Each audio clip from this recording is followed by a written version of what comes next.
Okay, here we are back from our break, and I see that Jonathan and Gary are back from their great break too. Gary, you're still green. Someday you'll be the same color as the rest of us.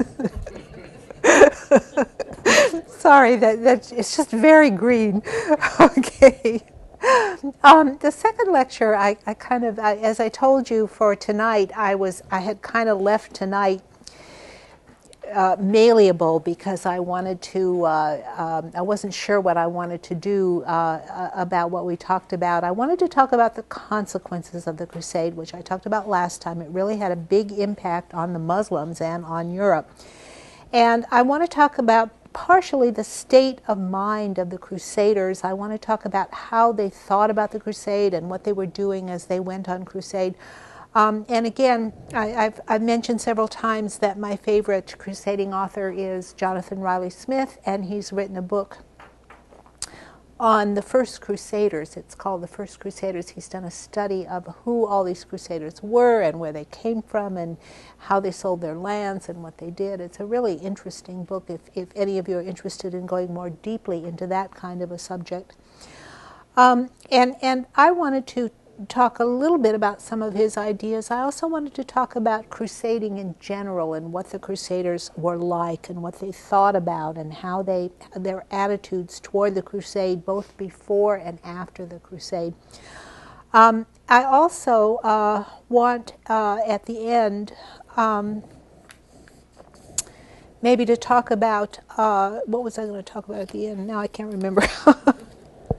Oh, I wanted to do a quick overview of the rest of the Crusades and talk about how crusading developed and why there were more Crusades. Okay, so we'll kind of talk about that now for the rest of the evening.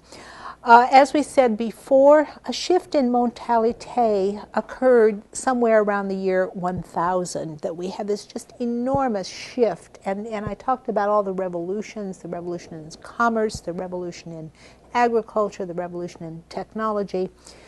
Maybe the intellectual, mental revolution, the change in the way they saw the world was maybe the most important one. And as symbols of this change in thinking, I suggested to you that there's a change in the way they viewed Christ. Now they see him as dying on the cross instead of seeing him as a great judge and a stern sort of patriarchal ruler.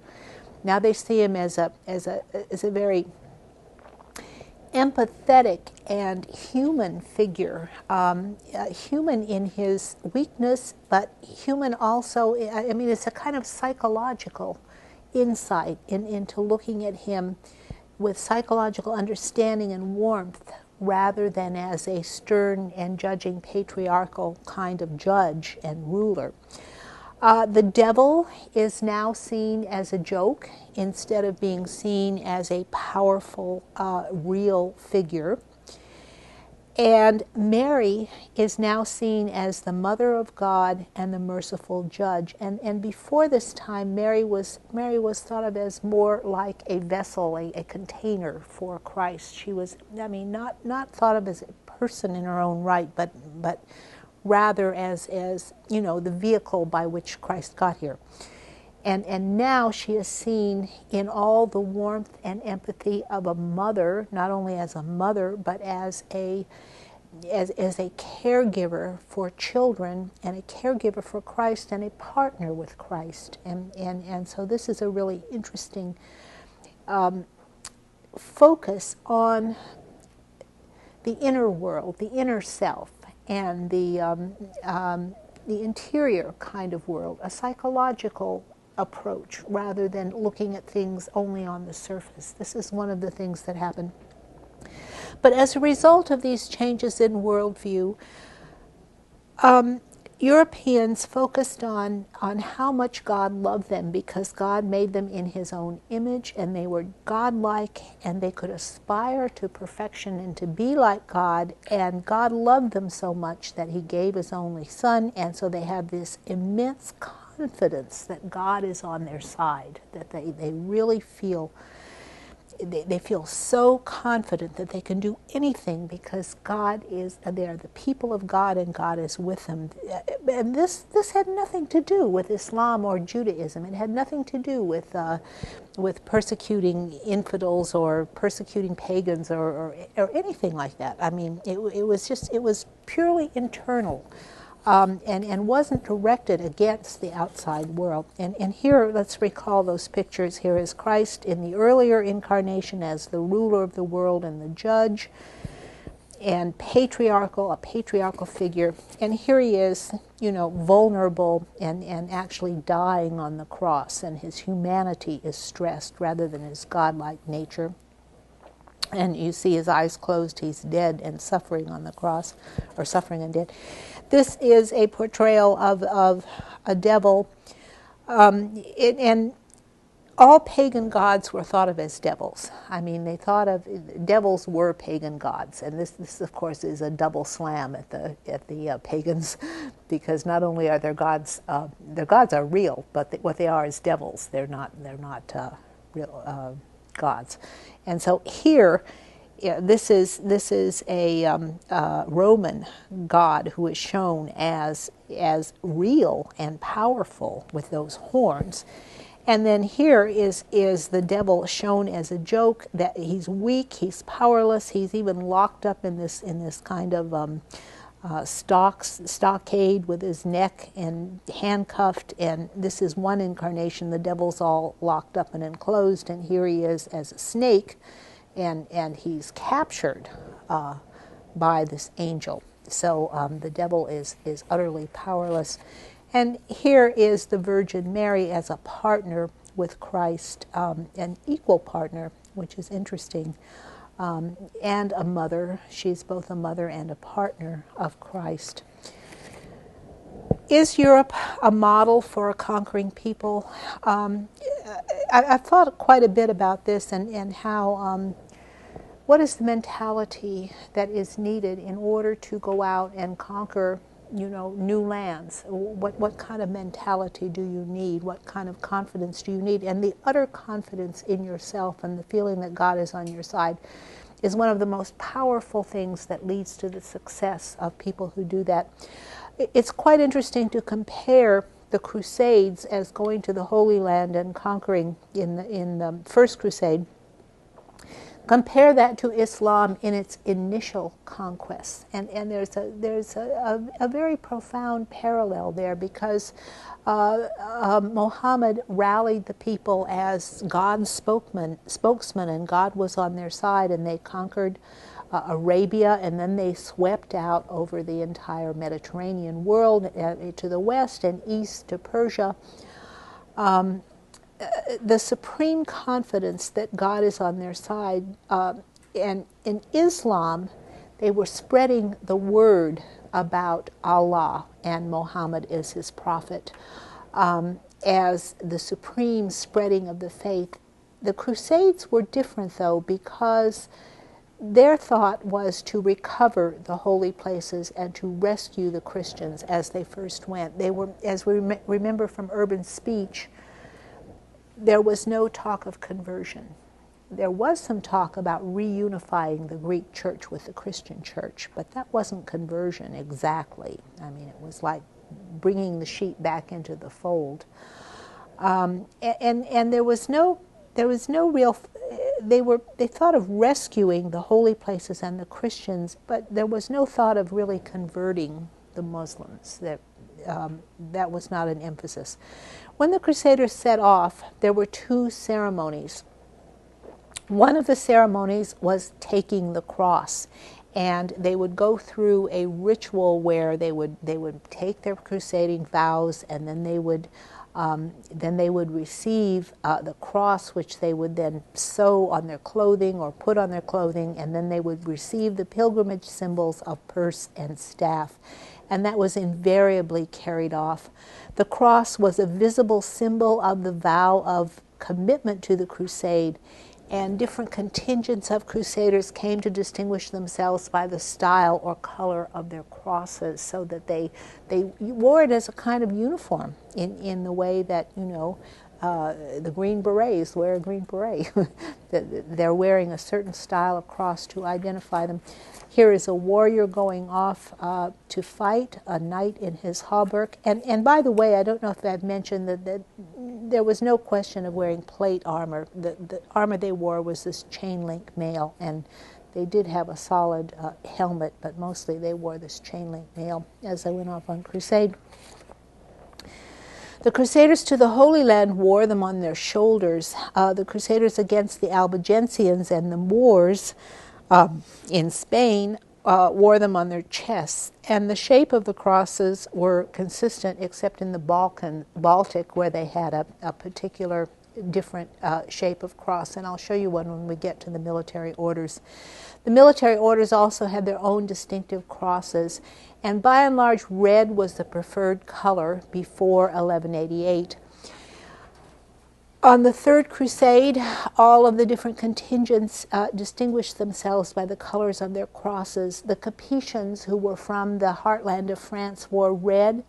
The Angevins, who held part of France and mostly were England, we can think of them as the English, wore white crosses, and the Flemish wore green crosses. They were expected to wear their crosses at all times until their vows were fulfilled. And here is a ceremony they're going through. This isn't taking the cross, but this is rather making a knight, and it's 1250. And actually, this one knight has it looks like a crusader cross on the shield that he's about to give to the knight, and a crusading banner. But this is a very ritualistic society, and they just invent a ritual for everything. Here is a crusader knight, and he's got crosses all over his tunic and on his banner. This is a classic crusader knight who is doing homage to God before going off to the crusade and taking his crusader vows in that way. Crusaders also enjoyed special rights, and this was from the beginning, but the rights sort of grew as time went on. But they were set up as special rights for the Crusaders. While they were away, the church was to protect their families and properties. They were given indulgences. All their sins were forgiven. And not only, this not only happened if they were killed, but it happened if they just went on crusade. Just going on crusade meant that all their sins were forgiven. It wasn't because they were being martyred. It was because they actually went and carried out their vows.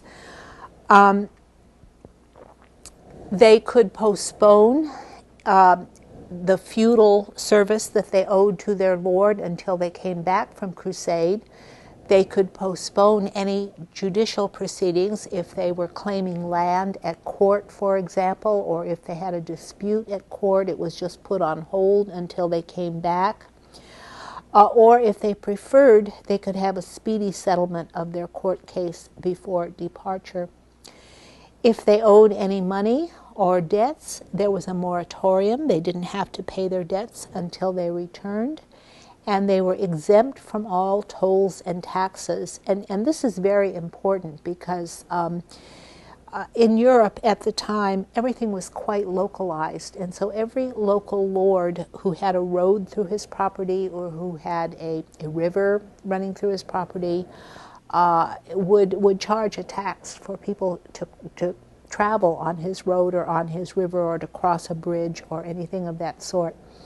And so if you had the cross and you were traveling through the country, you were exempt from all those taxes and tolls, so it would save them a lot of money as they went along, because there would have been a lot in traveling the long distance that they went. Clerics who went on crusade were to enjoy their benefices in absentia, and you all know what a benefice is? Okay, it's usually a kind of income. To give you an example, a benefice might be a tithe from a church that they would collect every month, which would be their support, or they might have several tithes from churches. They might have particular taxes that were given toward their support. And so when they were to collect those benefices, even though they went on crusade, they could still collect those that income and have it waiting for them. This is interesting because remember that Urban wrote his letters around to everyone saying clerics are not supposed to go on crusade, so we've got a contradiction here that if they did go on crusade, they collected their benefices, but Urban did not intend for them to go. And in fact, Anselm wrote letters to several clerics telling them to stay in their monasteries, that knights were meant to go on crusade and they weren't meant to go on crusade. Knights who went on crusade could sell or pledge inalienable fiefs to raise money. Okay, what is an inalienable fief? If a knight holds a fief from his lord, he doesn't own it. He simply holds it in tenure. The lord actually owns the fief. And so the knight is holding it in his name. Now, this has the impact of undermining feudalism, because the knight can pledge or sell that fief even though his lord actually owns it. Okay? And what does that mean? It means that the lord loses control over who holds that fief. If the knight can sell it or give it or pledge it or pawn it. In the same way, remember that Robert Curthose pawned Normandy to his brother William Rufus, King of England. Okay, Normandy, in fact, is in theory, the feudal lord of Normandy is the King of France, and the Duke of Normandy, in theory, is a vassal of the King of France. In practice, the Dukes of Normandy resisted being the vassal of the King of France, especially after they became King of England. But in theory, the King of France was the overlord, and Robert of Normandy pawned Normandy to his brother without having to consult his overlord, the King of France. I mean, he could just do it on his own. And this is the rule, because they can, what it does, again, is undermine the power of the lord or the king by taking away his power to control his vassals and to control who holds the fiefs that he in theory can grant. Another important right that all the crusaders get, and again, remember I was stressing that the first crusade sets the pattern. These rights are laid down during the first crusade, and they continue as rights from that time on. I mean, the pattern is set. They are released from excommunication, okay? If they have committed some kind of a crime, or sin, let's say they put aside their wife and married somebody else illegally, and they were excommunicated for that. Their excommunication was lifted, and they were released from that excommunication. Another privilege that crusaders got, yeah, question, yeah. If they were released from excommunication, then why wouldn't, what was it, Philip II, why was he not able to go on the crusade? Because Urban, well, the rules weren't laid down yet, but Urban basically sidestepped him. I mean, he could have gone on crusade. Urban didn't want him to. He didn't appeal to him, and Philip didn't particularly want to go on crusade either. He wasn't appealed to, but he could have. I mean, if he had wanted to, he could have gone, and then going on crusade would have released him from the excommunication, and it would have released him from the sin that he committed. You see, it would have been atonement. It's like going on crusade wipes away your sins, okay, and it forgives you for all your sins. Another thing you get if you go on crusade is license to deal with excommunicates. Okay, the rule was that if somebody is excommunicated, like the King of France, like King Philip of France, if he is excommunicated, the rule is that no good Christian can talk to him, can deal with him, can have anything to do with him. And so you see, you know, how constraining this is for someone excommunicated.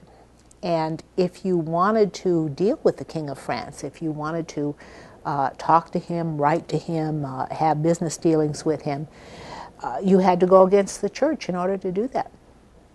And so What happens is, if you go on crusade, if you take the crusading vows, then you're released from that obligation. So the Crusaders then could deal with the King of France, who was excommunicated, even though in ordinary circumstances they couldn't. Okay, yeah, question. It kind of goes back to previous, but when the Crusaders would wear the cross and they wouldn't pay taxes in certain cities, I wonder, was that ever abused? Would, let's say, a hoarding tribe of something, whatever, would go by a town and they would just go, okay, put the crosses on so that way they wouldn't have to pay the tax? Are there any talks about that? I haven't run across anything like that. No, I mean, they were very idealistic at this time. I mean, they were quite idealistic and devoted to the cause. You would think that they would have, but there's no record of them doing that, that I know of. But I'll see if I can look that up. But I don't recall that ever happening. I mean, people were honest about it. They weren't devious, or you would expect them to be. The problem is, you know, once you tear that cross, that cloth, and you put it on yourself, and everybody sees it, then you kind of publicly have taken a vow, and then you have to go, you know. And so, especially after they heard what the First Crusade was like and how horrible the battles were, you were really careful before you put that cross on. Did you have a comment?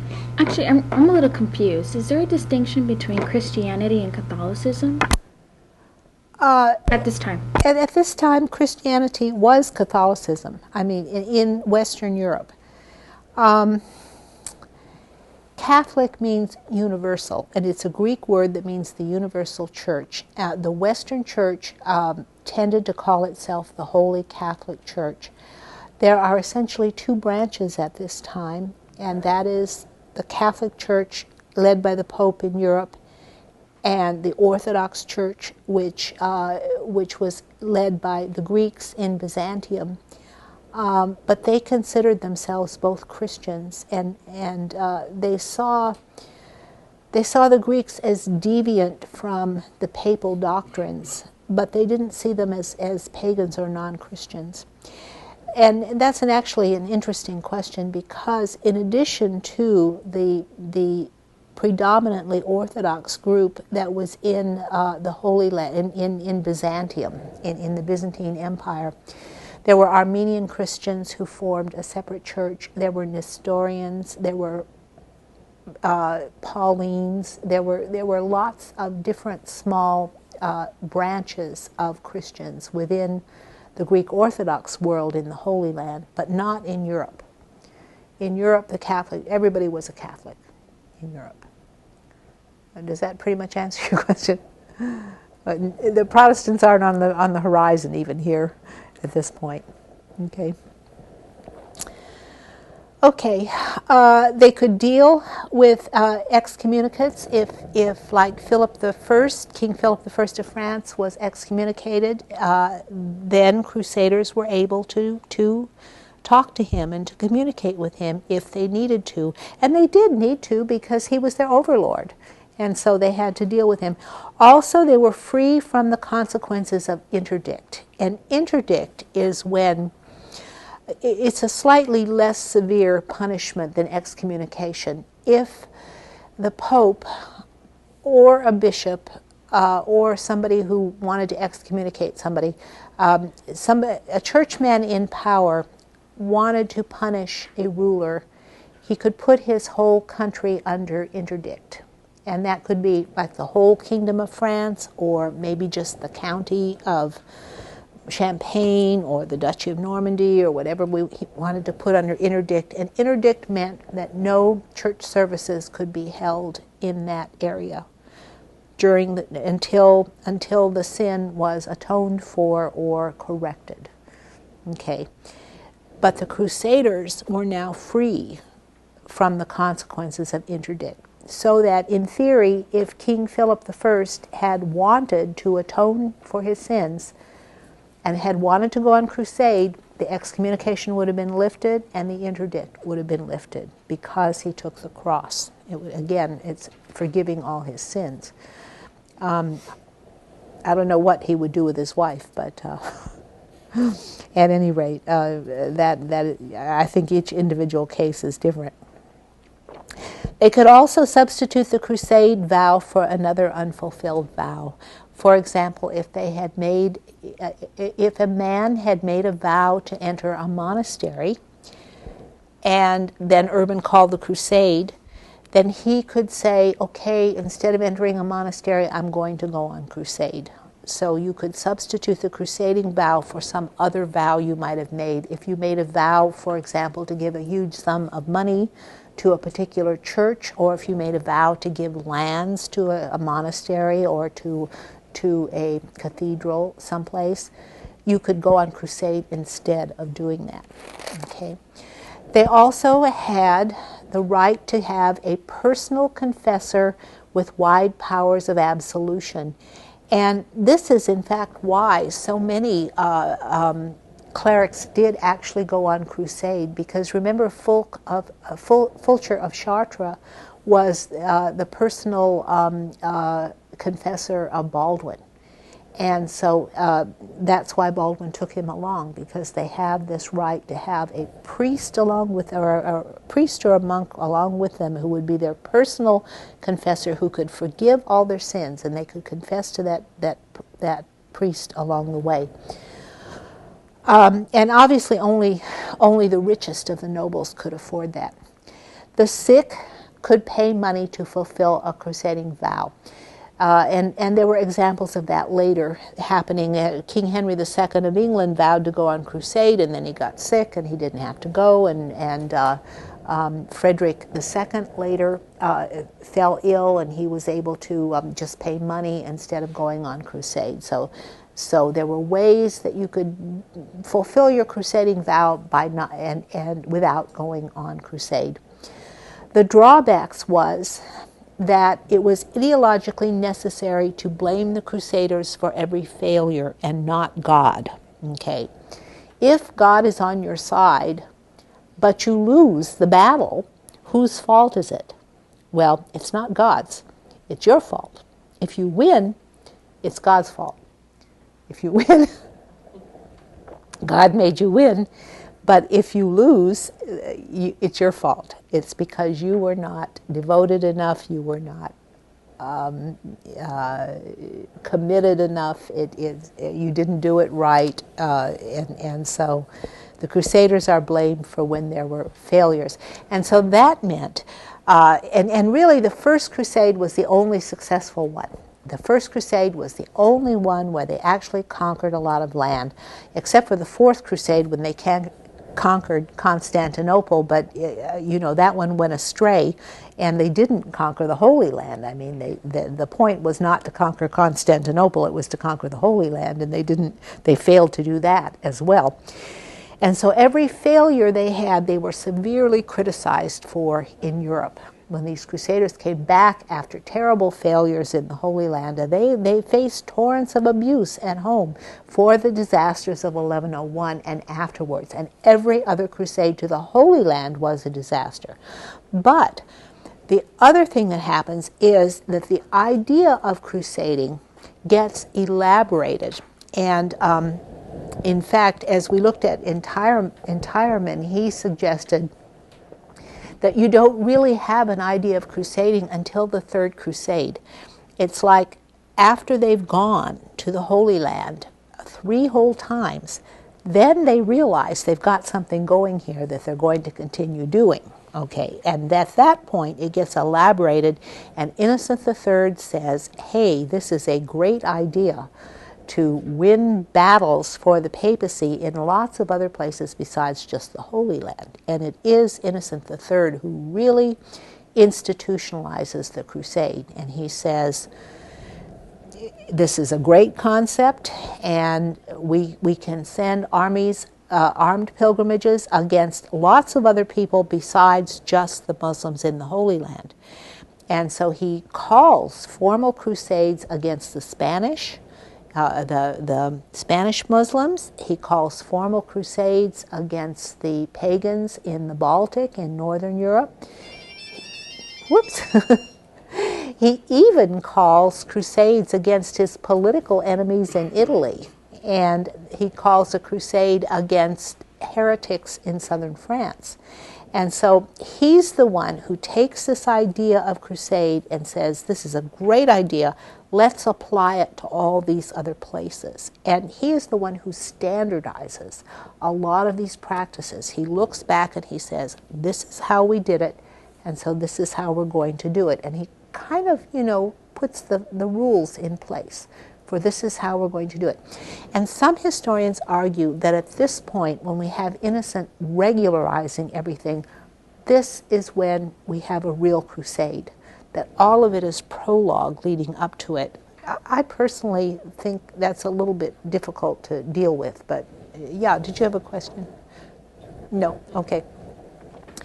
But some historians like Tyerman argue that you don't really have a crusade. He says there's no crusade in the 12th century, but until Innocent sort of spells it all out. I disagree with him. I think we have a crusade with the First Crusade myself.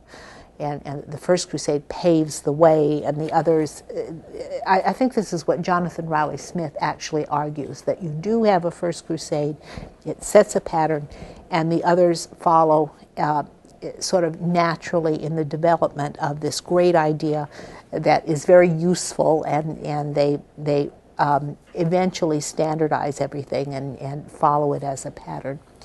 So, and I think that works. But every crusader who went risked death, injury, or financial ruin, and sort of in that order. I mean, that was kind of inevitable.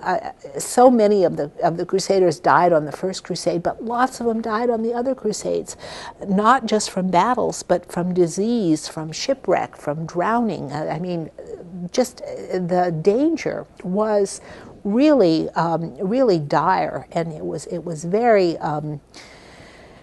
very risky to go on crusade. And if you didn't die, you might well be injured badly, and this happened to lots of people. And then they might face financial ruin. I mean, while they were gone, if they left somebody in charge of their lands, like their wife, if their wife wasn't strong and able, all of their property could be leached away by their enemies and their neighbors. And so, I mean, they could face financial ruin.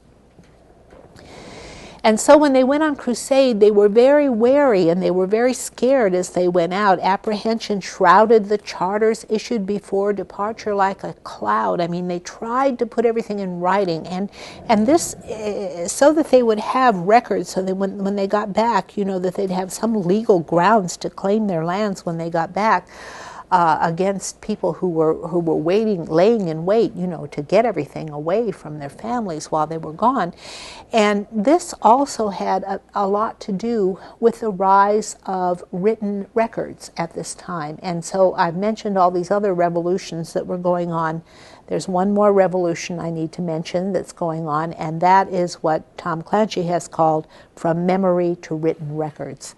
That before about the 1050s, there were very, very few written records. And from 1050 to 1100, the practice of writing everything down and having legal documents in written form to preserve your legal rights grew by leaps and bounds, so that by 1100, it had become the predominant practice to make sure you had written records. And in fact, it was thought to be so important to have written records that monasteries who had lost their records in a fire or had misplaced them or had neglected to get charters that confirmed their lands that were given to them or their rights that they had, they actually sat down and said, well, we ought to have these documents, and by right, God wants us to have these documents. And so they forged them. And there were forgeries all over Europe because they were switching to a written culture, and it was necessary to have written documents, and so they they them. And they were caught red-handed. Sometimes the papal court could recognize these forgeries. So they had part of the moving toward a culture that kept written records instead of relying only on memory and memorization. it was a result of the Crusades, all these people going on crusades, and they wanted written records. And it was a much more efficient way. It just had all kinds of consequences that they started using written records, because governments could grow, you could have a bureaucracy, you could keep records, you could keep financial records. There were all kinds, and you could have really court proceedings with real evidence. You know, before they had written records, what they would do was when some momentous deal was made, or bargain was made, or treaty was made between a king and a baron, or between two barons, or any kind of bargain like that, what they would do was bring little boys in and beat them up, so that they would remember forever this traumatic event, and then they would remember to associate it with the signing of the treaty. And then when they grew up, they would be a witness in court who could testify to the fact that this treaty was signed. And we're all glad they had written records to get rid of that system. And that was part of the transition. So, I mean, it was a much better system. Okay. Another thing that happened was that the kin of the Crusaders, the relatives of the Crusaders, particularly women, were often abused by rapacious neighbors. I mean, with the lord of the manor gone, if the wife was weak and not in control of what was going on, the neighbors would grab everything they could. The vassals of the lord who was on crusade would take advantage and take more than they were supposed to have, and so he could be easily impoverished and lose everything he had, but not always. Some women took advantage of the opportunity to rule in their own right, and especially very strong and willful women. And here's an example of some of them I've listed. Adela of Blois is the outstanding example. I always use her, but Clemence of Flanders and Ida of Boulogne were just prominent examples of very strong women who ruled in their own right. Adela of Blois, remember, she was the one who in the midst of the conjugal embraces, made her husband go back to the Holy Land where he died. She was very happy to function as the Count of Blois-Champagne. She was very happy functioning in a man's role, in presiding at court and taking care of the monasteries and signing all of the written records and the documents and running everything. And she had a huge county. She had Blois and Champagne and Chartres, 3 counties that she was in charge of. And she enjoyed it so much, running everything, that when her oldest son grew up, Theobald, she declared him mentally ill and shipped him off to marry one of her vassals' daughters in order to get rid of him, and he never did inherit. And then when her second son, Stephen, became of age to inherit, she wouldn't give it to him. She wouldn't give him the county, and she wouldn't give him his inheritance. And finally, the 2 sons had to forcefully ship her off to a nunnery and lock her up in order to get their inheritance. And so here is a woman of incredible strength, and she ruled just very ably. Clemence of Flanders preserved her husband's county of Flanders, which was the richest county in northern Europe and very complex, very urban. There were lots of cities there and lots of turbulent barons that she had to control and take care of and be very strong, and she kept his land intact. Remember, they left in 1096 and didn't get back till 1100, so this was 4 or 5 years when she had to control everything. And when he came home, a conquering hero, everything fell into place. You know, she had kept it all intact. Ida of Boulogne was the mother of Eustace III of Boulogne. Her husband, Eustace II, had died about 10 years before the First Crusade was called, and Ida ran the county of Boulogne while Eustace was on crusade, and she did it perfectly ably, and it was intact when he came back. And so, you know, women could really carve out a place for themselves while their husbands were away, and either safeguard their husbands' lands or promote themselves, as Adela did. And medieval marriage sort of worked in their favor because people were married at a very uneven age. Young women married at about the age of 12 or 13 as soon as they were capable of bearing children. But men didn't marry until they were 35 or 40. And the reason they didn't was because they had to either inherit their county or their duchy or their fief. They had to inherit their heritage from their father, or they had to go out and win their own wealth. And so they wouldn't marry until they were financially set, with the means to support a family. And they married much younger women by and large, although it could work in the opposite way. If a woman inherited, if she was the sole heir to her father's lands, if she had no brothers or her brothers had died, and she would inherit a good deal of property, she would be much in demand to be married, and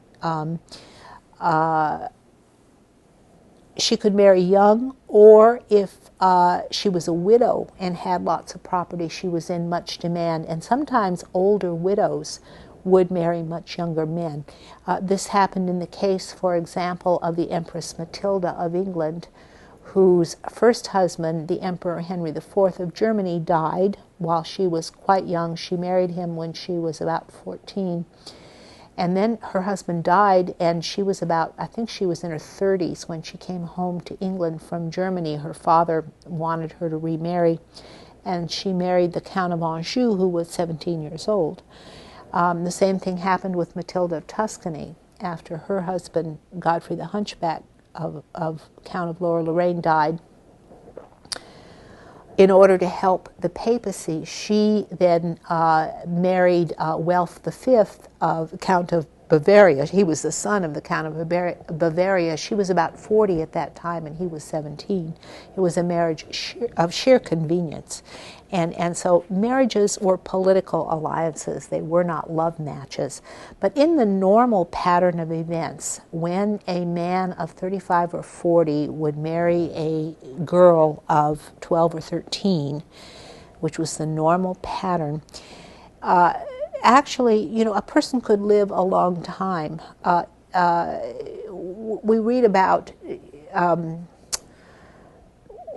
about average ages when everyone dies. Life expectancy was 35. Well, yes, but that's because a lot of people didn't live to be 5 years old. So when you have a lot of infant mortality, then that lowers the life expectancy. But if you survive to be 5 years old, you had a good chance of living to be 70, 75. Lots of people did. In fact, William the Conqueror was about 70 when he died, and he died, in battle on horseback. So was Robert Guiscard. And so you could live a long time.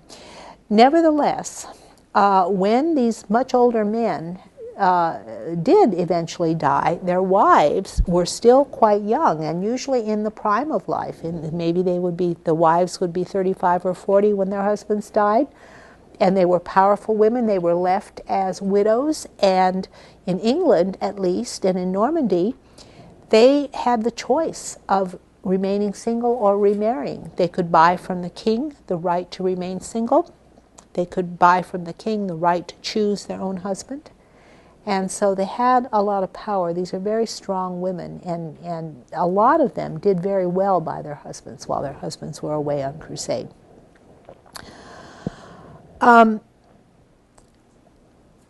a lot depended on their skills, their talents and abilities, and the arrangements for the administration of their properties that both the husband and wife might make during the long absences when the Crusaders were away.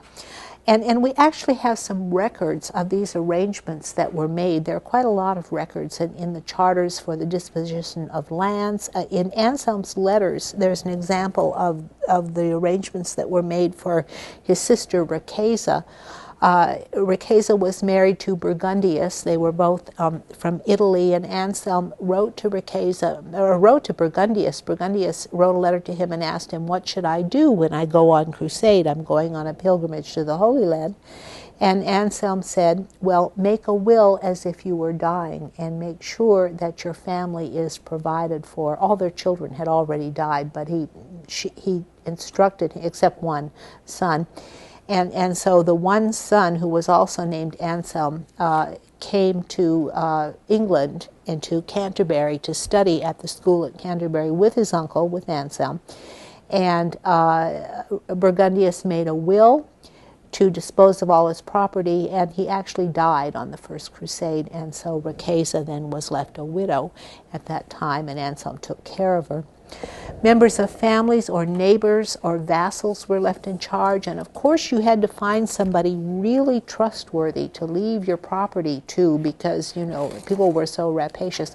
Here are some pictures of medieval women, and you can see them with their children and how powerful and strong they really are. I don't know if you could see that from this picture, but they really were. It was quite common for wives and mothers to take over, and I mentioned Adela of Flois and Clemence of Flanders. And, you know, somebody needs to do research on all of these strong Crusader women. Nobody has really written about them as a group yet. From the 12th century, English Crusaders were appointing attorneys, and these were the advocatus, the spokesmen, and as English lawyers came to be called, the advocatus. And as the precocious development of English law took place and the legal system in England, which was stronger than anywhere else in Europe, the lawyers were left in charge to run everything, and so they could make sure that everything legally was taken care of. They were what? I was just thinking that when you started writing things down, the lawyers weren't far behind. That's right, that's right. I mean, the lawyers were one of the consequences of written records. Yeah, and that's really interesting. However, I'm a big fan of law and order. I mean, I usually find that I'm on the side of the lawyers. They really do defend their clients, and that's their job. You know, that's what they're supposed to do. Well, there's little evidence for First Crusaders coming home wealthy. They didn't bring back a lot of wealth. What they brought back were relics, and relics just bombarded the whole country. And vials of the tears of the Virgin and hairs of the Virgin and the cloak of the Virgin, and all of this showed up, and a lot of relics that had to do with the Virgin. The true cross, the wood of the true cross, lots and lots of that. In fact, one estimate is there was enough wood of the true cross in Europe to build a whole ship. But relics turned up everywhere, and that was the wealth that they brought.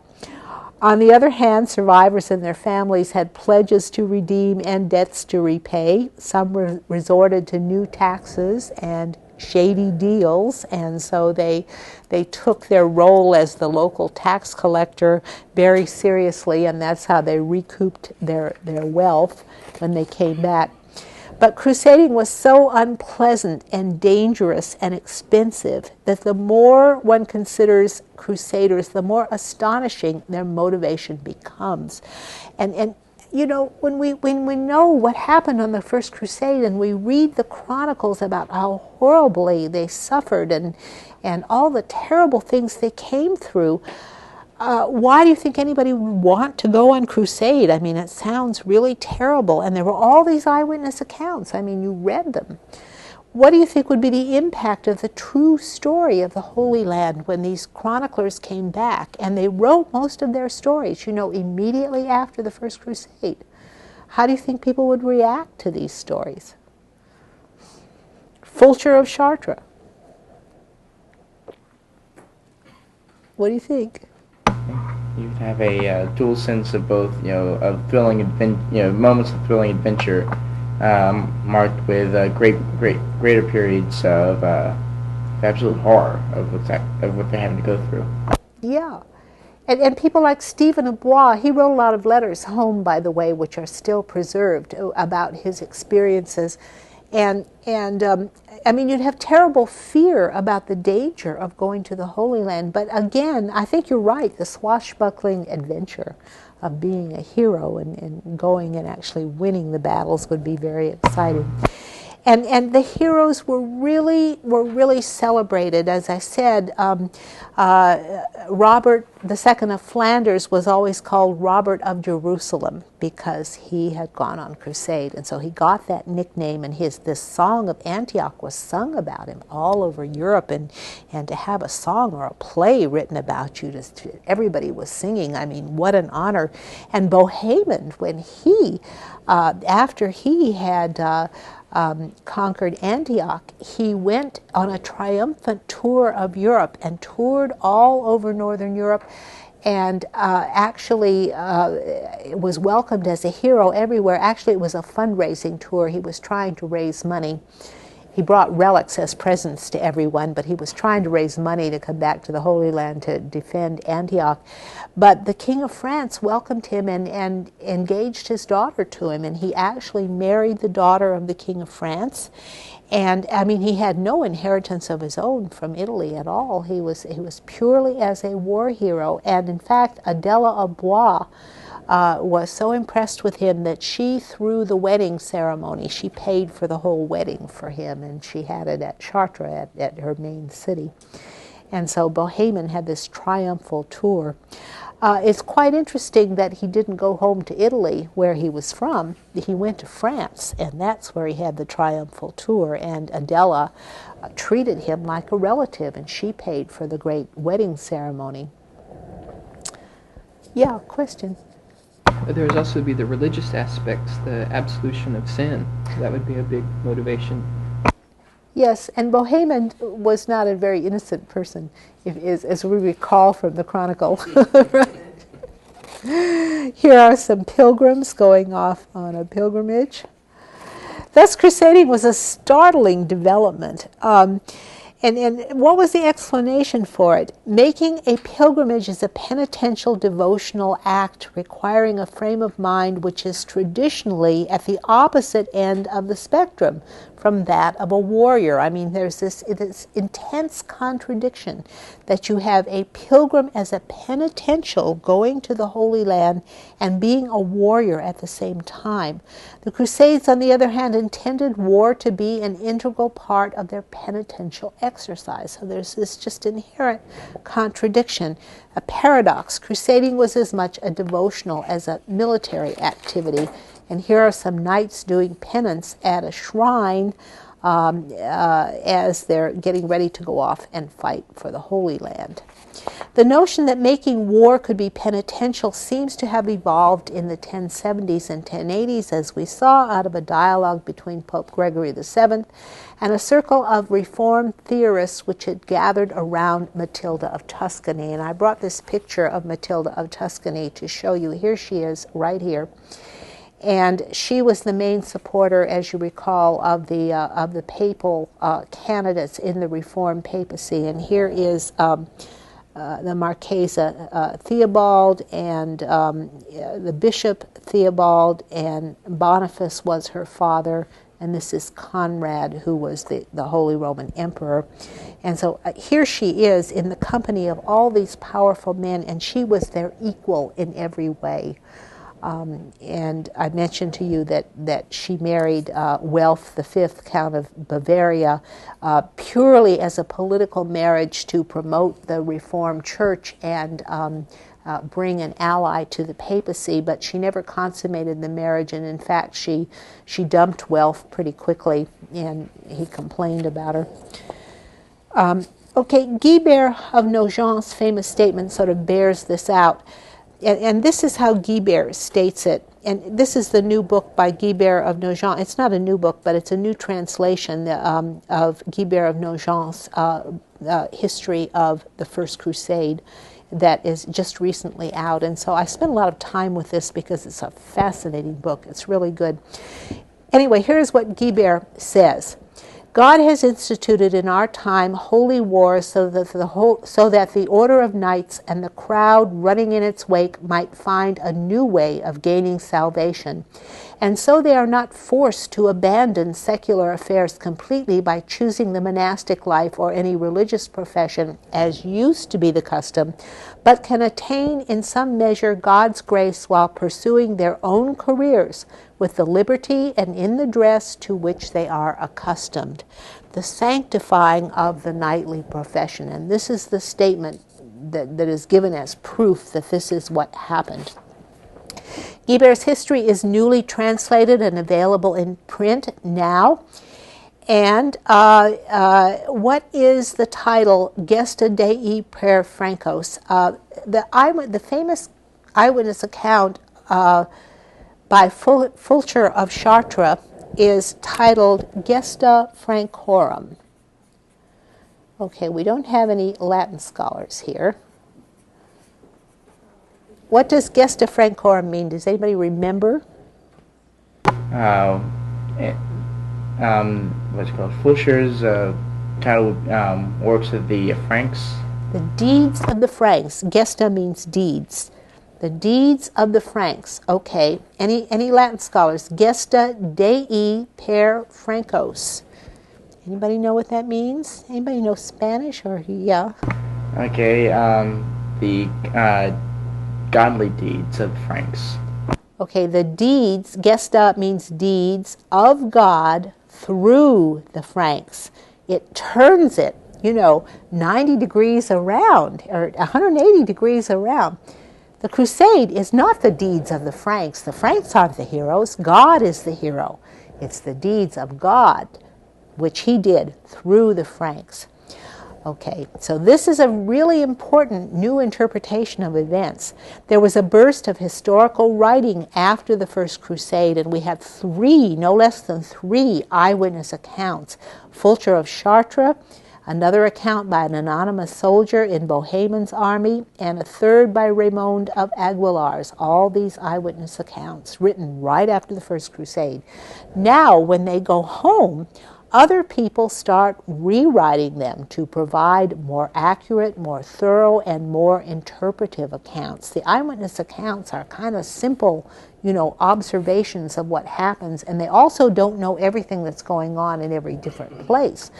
The rewritings are done to write more coherent histories. Baldric of Dole, William of Tyre, Ralph of Caen, Robert the Monk, and Guibert of Nogent. Guibert wrote in 1106 to 1109, and the text did not circulate widely. And I might have time to tell you why it didn't circulate widely, but it's a really, really interesting book. Guibert was a very prolific author. He wrote another book that's much more famous than this one. The title is The Monodii, but actually it's an autobiography of him. And that was is the really famous one now, although neither one of these books circulated widely in the Middle Ages. And the modern commentator has said his tone is consistently condemning and not confiding. These books were written not by one searching for the true faith, but by one determined to condemn the faithless. And so what he's doing, the editor here is painting Guibert as a rather dour and condemning person, a stern sort of condemning monk. What he means to do is to correct the anonymous Gesta Francorum. And here are the words that he puts into Bohemond's mouth. He says, Bohemond says, O finest knights, your frequent victories provide an explanation for your great boldness. Thus far you have fought for the faith against the infidel and have emerged triumphant from every danger.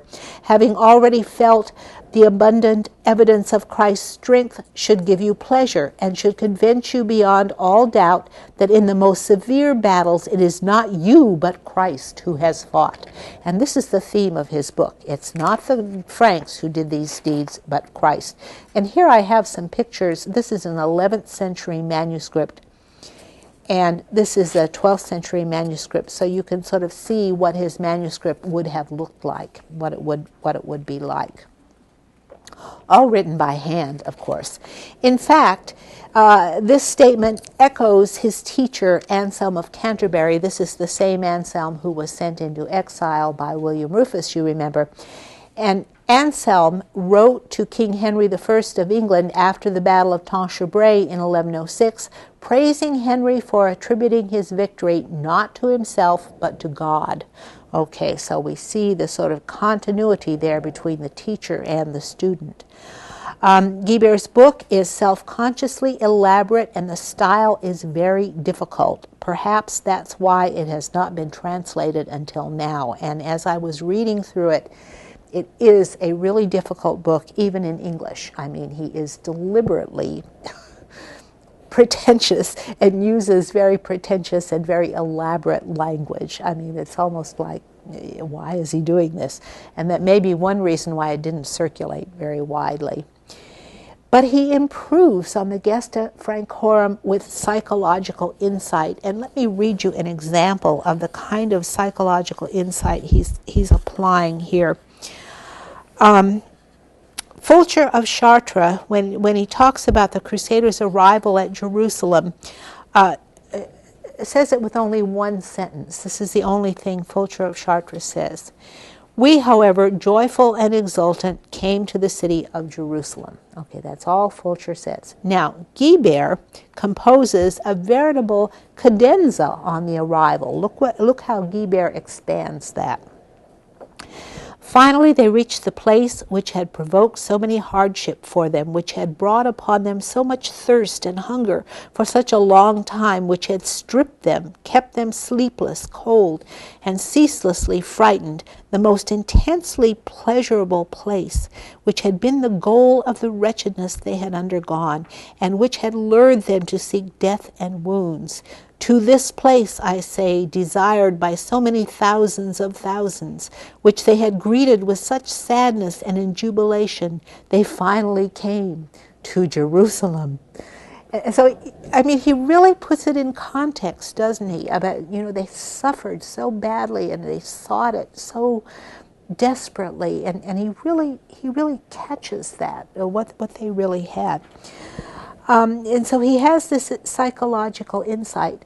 And he also corrects Fulcher of Chartres, where he sees Fulcher making mistakes. He corrects him. Let's see. And he does it in a very rather, I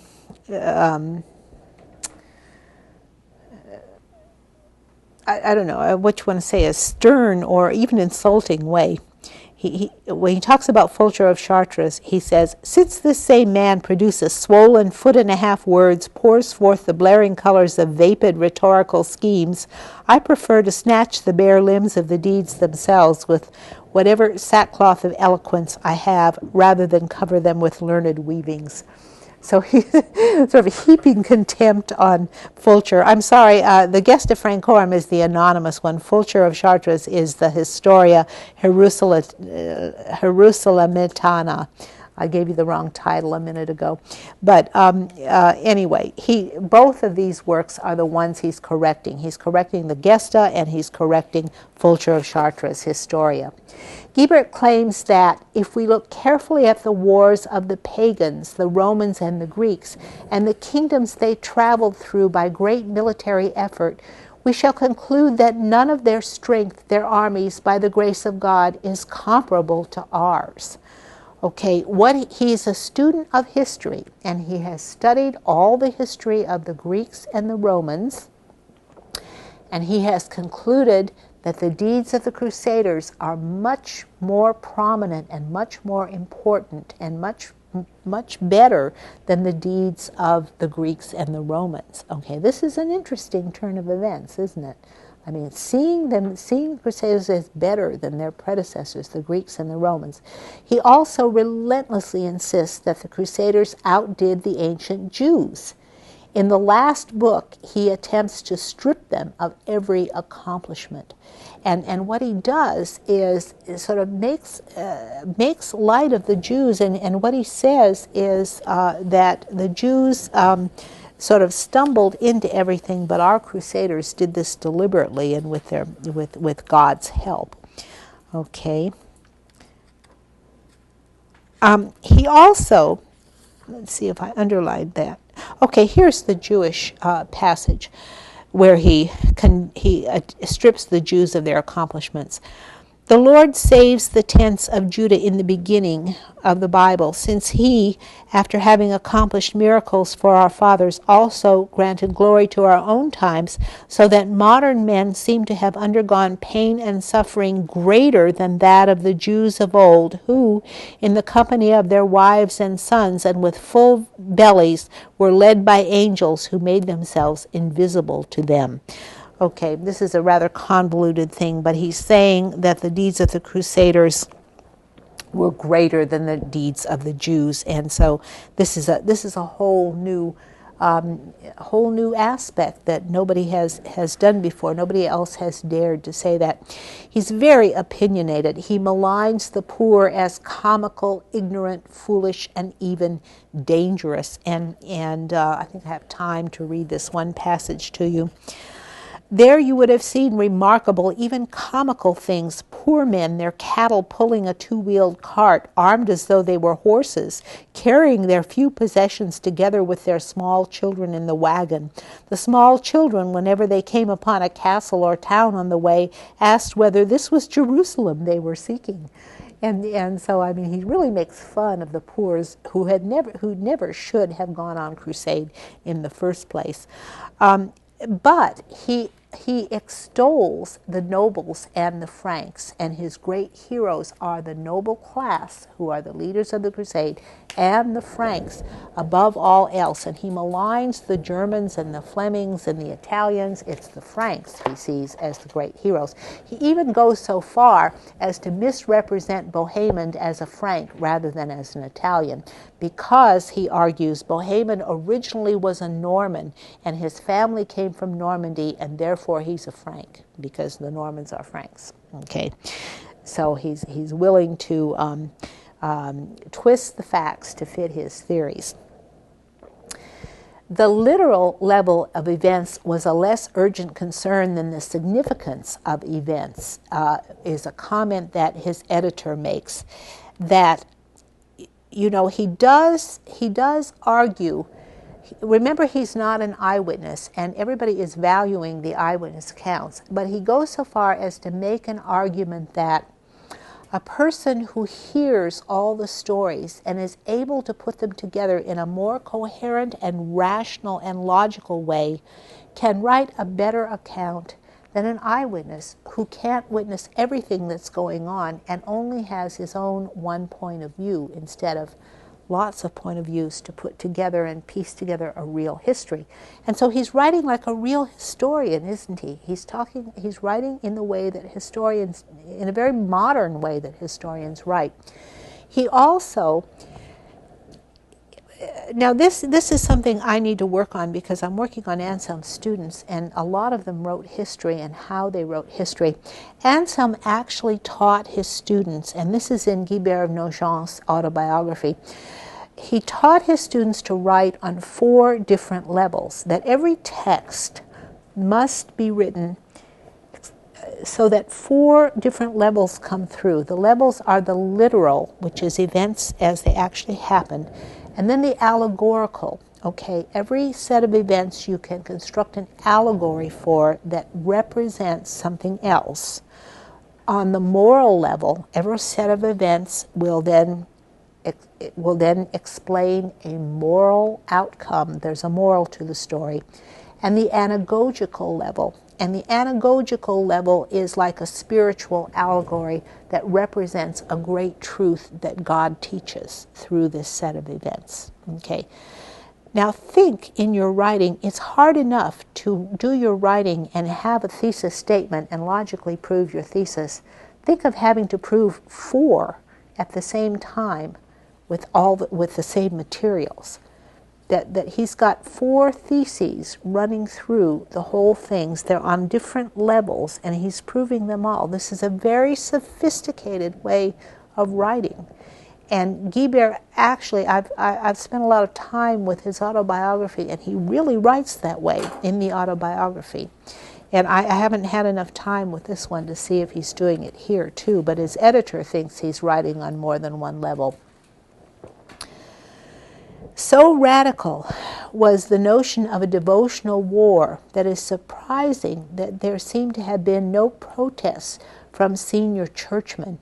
Instead, they take it and they use it and they incorporate it into the goals of the church. And this book by Guibert is the prime example of that.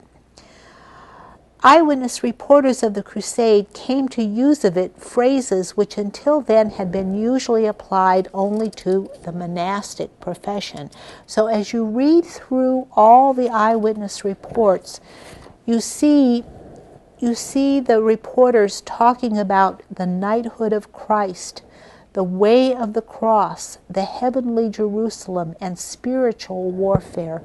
All those terms which previously had just been applied to monks now are applied to these crusaders as they go into the Holy War.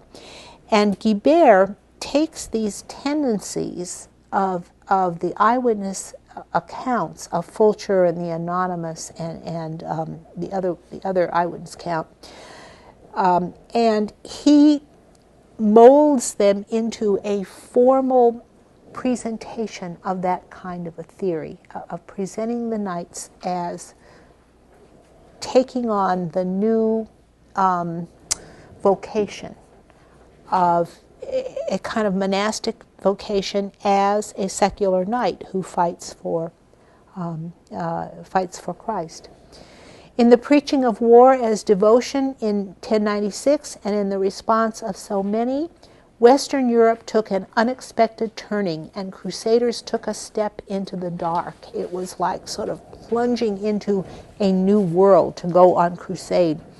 And then the first one was a success, and later on, crusades to the east were preached in 1106-7, in 1120, in 1128, and 1139.